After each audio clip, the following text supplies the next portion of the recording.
10 Minute Jazz Lesson Podcast, episode 103.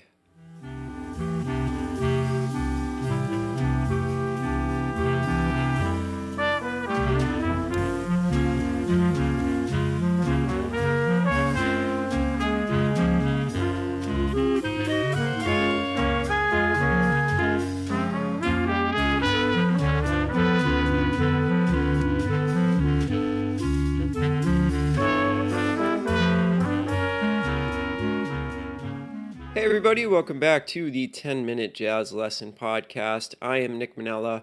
What's going on? How you doing? Hope you had a great week and hope you're ready to learn some new stuff here on our regular Friday episode of the 10 Minute Jazz Lesson Podcast. Hey, remember you can get all the PDFs to these episodes on our Patreon site. That's patreon.com/10-minute jazz lesson, or head over to our website 10minutejazzlesson.com and click on one of the Patreon links and you can find everything from every single episode for your learning pleasure. Thanks to everybody out there who has become a brand new patron this week. We had a ton of people sign up this week, and we actually cracked 100 patrons.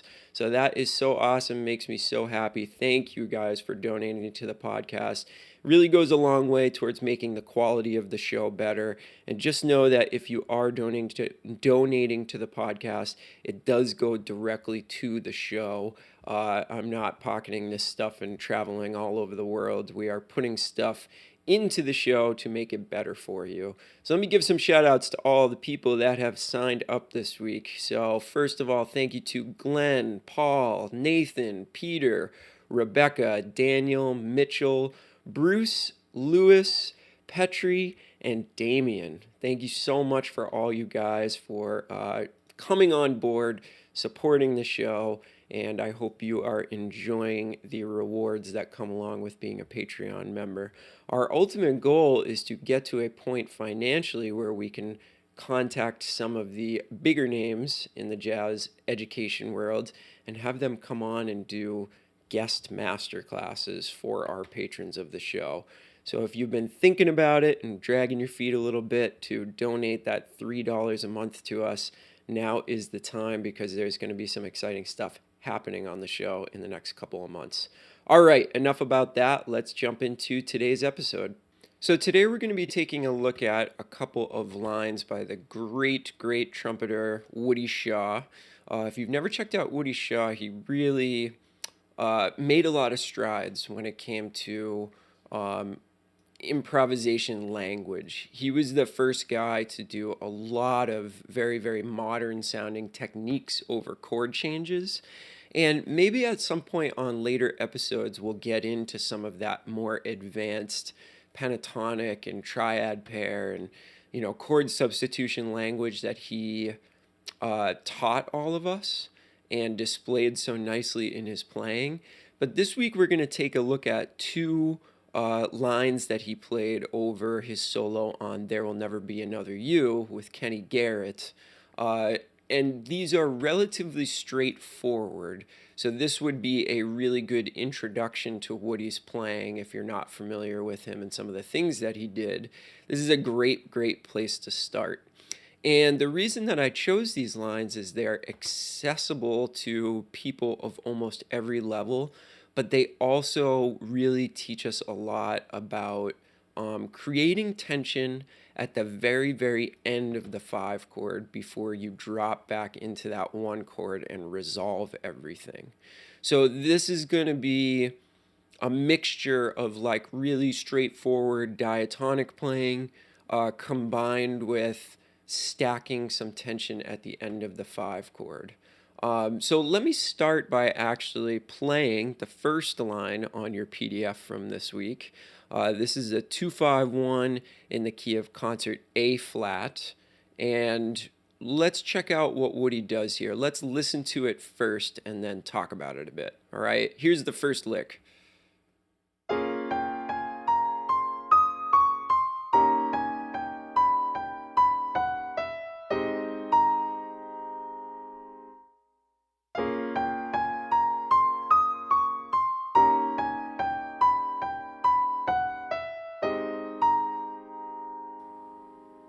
All right, so let's break down what he's doing a little bit there.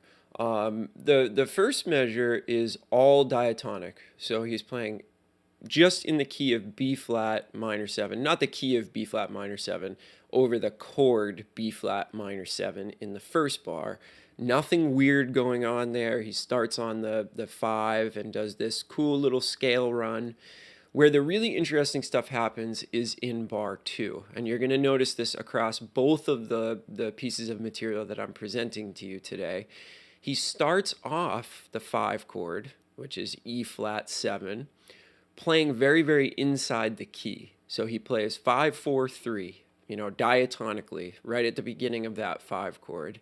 And then he does the really interesting thing where he starts to build the tension. So if you really look at what he's doing, starting on the and of 2, he's using the altered scale. Now, if you're not familiar with the altered scale, go back and listen to our episode on the altered scale, and that will really help you. But what he does is he jumps up to that flat 13 on the and of 2, goes flat 13, 3, flat 13, and then he comes down and does the classic altered or diminished dominant resolution by going sharp 9, flat 9, and then resolving it to the 5th of the 1 chord. So coming down on an E flat. So I really, really like this because it teaches us to really concentrate our dissonance on the later half of the 5 chord right before it resolves.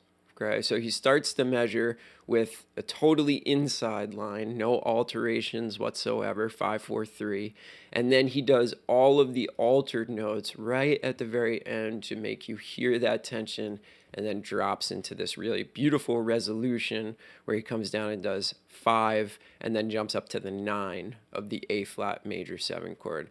And that's actually a really cool thing to do over the 1 chord is play 5 and then jump up to 9. That's like a really colorful way if you're going to resolve to the 5th. All right, so there's line number 1. Now let's take a peek at line number 2 because it's actually very, very similar to line number 1 in the way that he builds the tension, and he actually does a lot of the same stuff even though it's in a different key.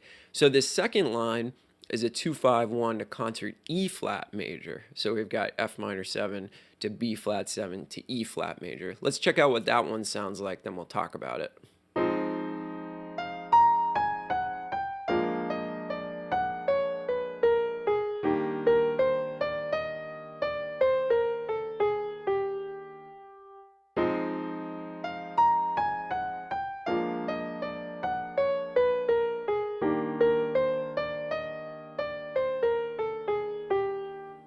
So on this one, we hear a lot of similarities to the first one, and there's a few differences. The first thing is he doesn't come in until the and of 2 on the 2 chord, and it's basically diatonic, but with one chromatic note, and that is he's doing a chromatic approach to the 9th on beat 4. So it's not really that he's using like non-diatonic tones, he's just using a chromatic approach to the 9 to prepare him for the 5 chord. Now the interesting part is over the 5 chord because he starts it in the exact same way that he started the last line. So over the B flat 7 chord, he's playing 5, 4, 3, and then he's jumping up to that flat 13 again. So we see the first 3 notes are really, really inside the chord, and then on the and of 2, he goes to that flat 13 to signal, hey, we're going outside of the key now. We're going to start doing some more interesting stuff. And again, he's using the altered scale here. So if we look at the and of 2, he plays flat 13, then he jumps down to the sharp 9, then he plays flat 9, 1, 7, and then resolves the line to the 3rd on the E flat major 7th chord. So this is really like a clinic on how to resolve altered or diminished dominant stuff. We saw in the last line exactly how to resolve this to the 5th of the 1 chord. Now we see in this line how to resolve it to the 3rd. And those are 2 really important things because you don't always want to resolve to the exact same note. That becomes boring and predictable. And we've talked about that a lot on the show. Is like we want to prevent ourselves from becoming predictable. That's kind of the kiss of death for an improviser is people knowing what you're going to do before you actually do it. So these two lines really provide a great framework for building tension at the end of the 5 chord, mixing in diatonic stuff on the 5 chord, with then some altered tones right before we resolve to the 1 chord. And I want to put this in as a disclaimer from now on. Whenever I present you guys with some material from another artist, it's not about memorizing the lick and then regurgitating it in your own solos. It's about learning the concept of what the person is doing and then kind of putting your own twist on it, right? I've come to that realization more and more as the years go by that it's really, really hard to just regurgitate material on stage. What you really want to do is get to the meat, get to the heart of what the person is doing when you're transcribing or studying transcriptions, and then figure out your own way to handle that. You're going to develop a lot more flexibility as a player, and you're going to just ultimately sound a lot better if you do things that way. All right. So if you have any questions about this episode, email me 10minutejazzlesson@gmail.com. Drop me a message on the Facebook page. Go on the website, leave a comment.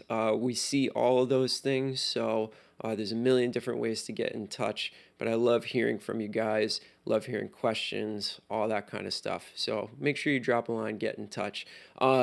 Sign up to be a patron. That is really, really important. We want the show to keep coming at you. We want to keep making improvements. We want to keep making it more valuable for you. And your few dollar donation every month really, really helps us with that.